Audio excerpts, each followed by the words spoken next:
L'amour de son prochain.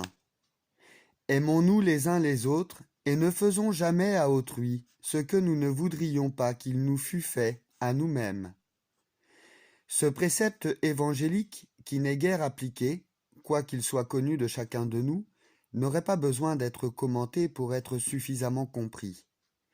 Et les 3 lignes qui précèdent pourraient rigoureusement être considérées comme un chapitre entier. Malgré cela, je vais y ajouter quelques considérations qui, en les complétant, feront comprendre tout l'intérêt qu'il y a non seulement de nuire à personne, mais de faire du bien même à ceux qui nous font du mal.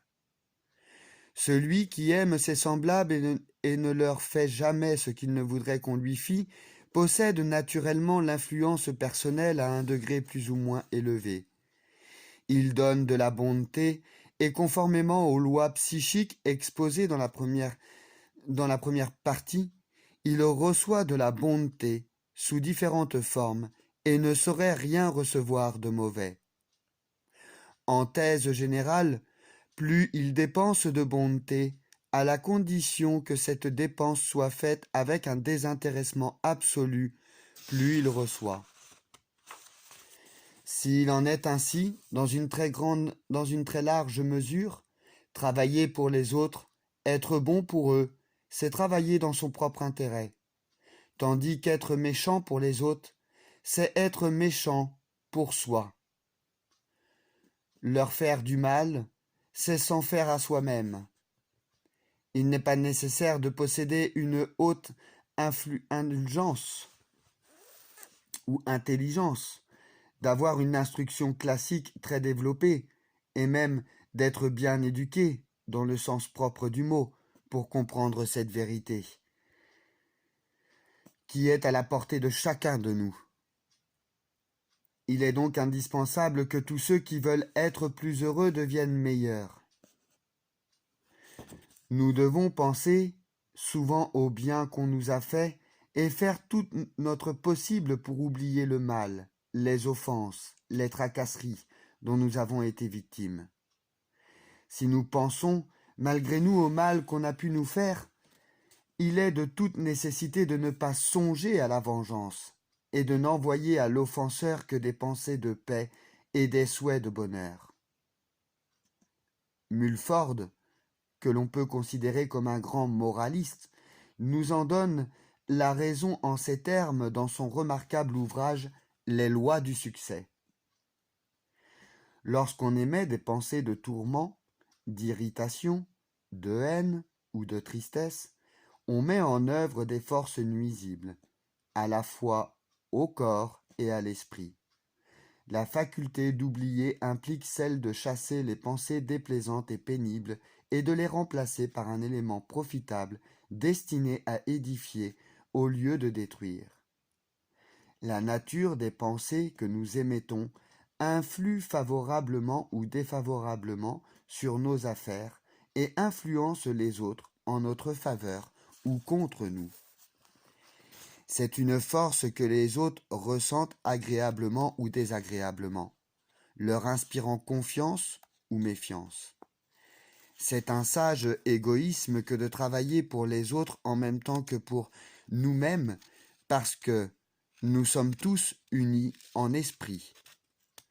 Nous sommes des forces qui agissent et réagissent, l'une sur l'autre, en bien ou en mal, à travers ce que l'ignorance appelle l'espace vide.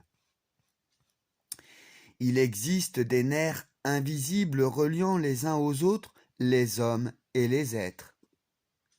C'est dans ce sens qu'on peut dire que toutes les formes de la vie sont solidaires. Nous sommes tous membres d'un même corps. Une mauvaise pensée ou une mauvaise action est une impulsion douloureuse vibrant à travers des myriades d'organismes. Une pensée aimable et une bonne action produisent exactement l'effet contraire. C'est donc une loi de la nature, une loi divine et de la science que le bien ou le mal que nous ferons à autrui retombera sur nous-mêmes. Toute pensée discordante est un glaive qui appelle le glaive contre nous. La créature, homme ou femme, la plus antipathique, la plus hypocrite, la plus venimeuse, a besoin de votre pitié et du secours de tous. Car en émettant des pensées mauvaises, elle s'attire en même temps du chagrin et de la douleur. Celui qui nourrit de mauvais sentiments à l'égard d'une personne dont il a reçu une insulte ou éprouvé une injustice ou un dommage, et qui les garde en soi pendant des heures et même des journées entières, finit par s'en fatiguer, et pourtant ne peut plus les chasser.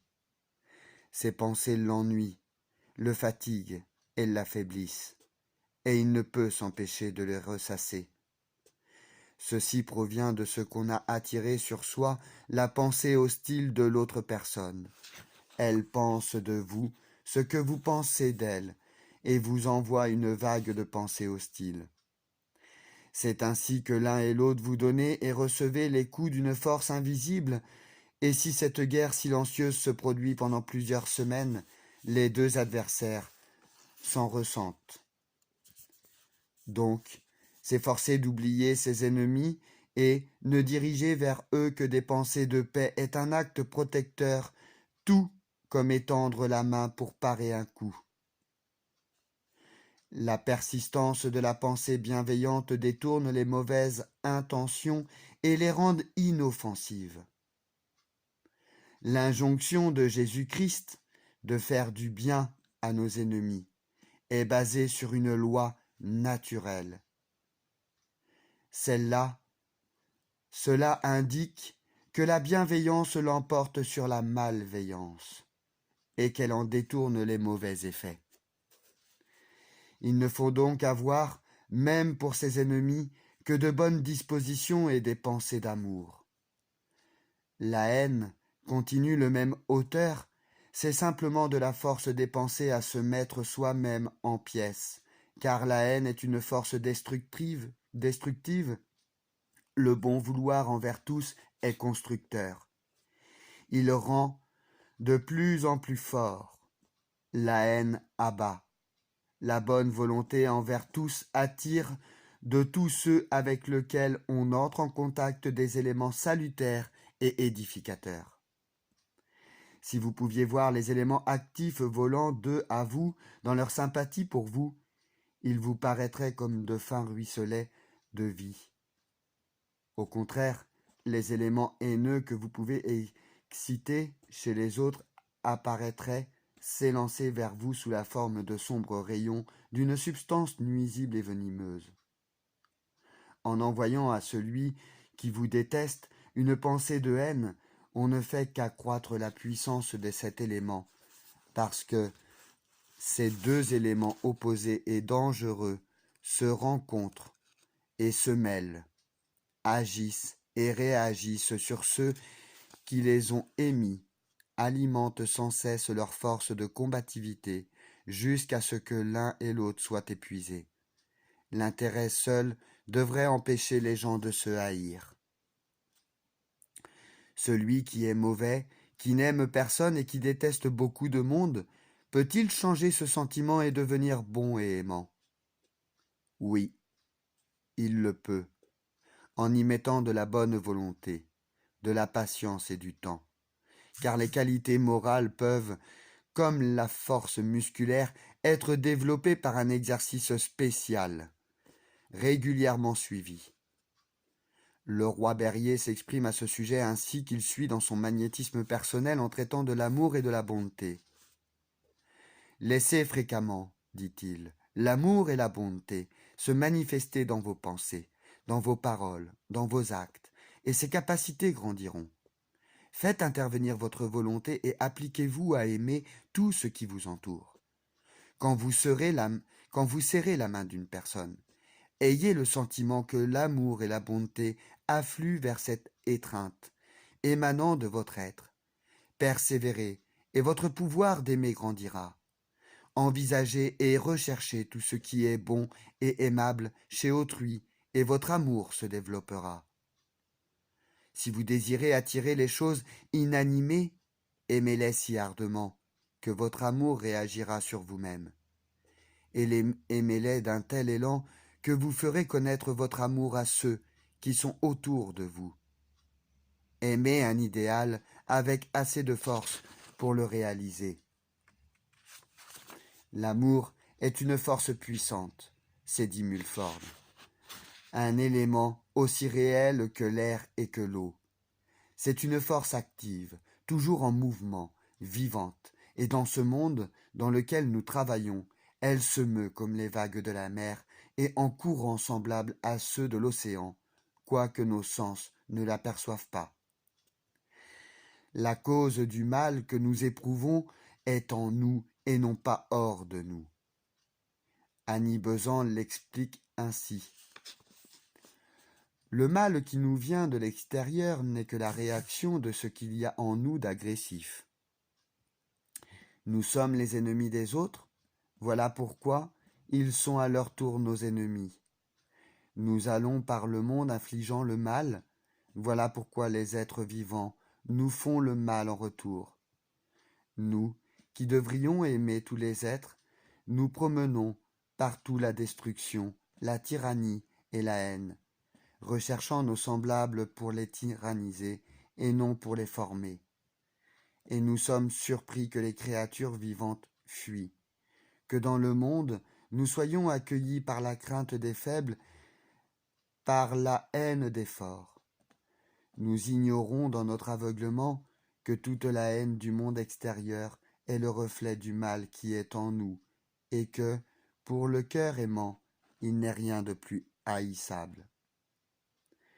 L'homme, en qui est l'amour, peut marcher sans danger à travers la jungle. Il peut entrer sans être attaqué dans le repaire des fauves ou prendre le serpent entre ses mains. Car le cœur, où tout est amour, ne voit de haine nulle part.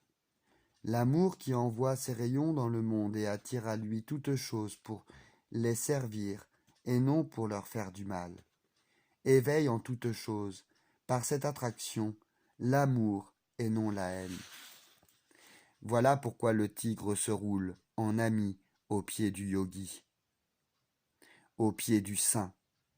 La bête la plus sauvage dépose ses petits, lui demandant abri et secours.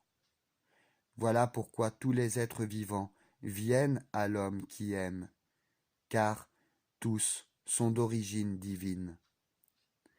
Le divin est amour, Jésus-Christ est amour, et quand ce principe est devenu parfait dans l'homme, il attire à lui toutes choses.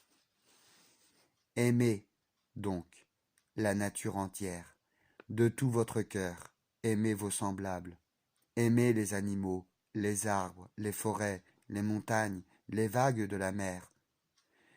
Aimez même l'ivrogne, le voleur et l'assassin, car ils sont embourbés dans le bas-fond de l'évolution, sur leur propre niveau. Ils sont aussi intéressants que le saint qui achève d'apprendre les leçons les plus hautes que la nature divine puisse nous donner. Nous agissons tous selon notre degré d'évolution. Les premiers balbutient seulement les premières lettres de l'alphabet de la vie et ont besoin de tout apprendre, tandis que les autres, avec son instruction supérieure, se préparent à quitter l'enseignement.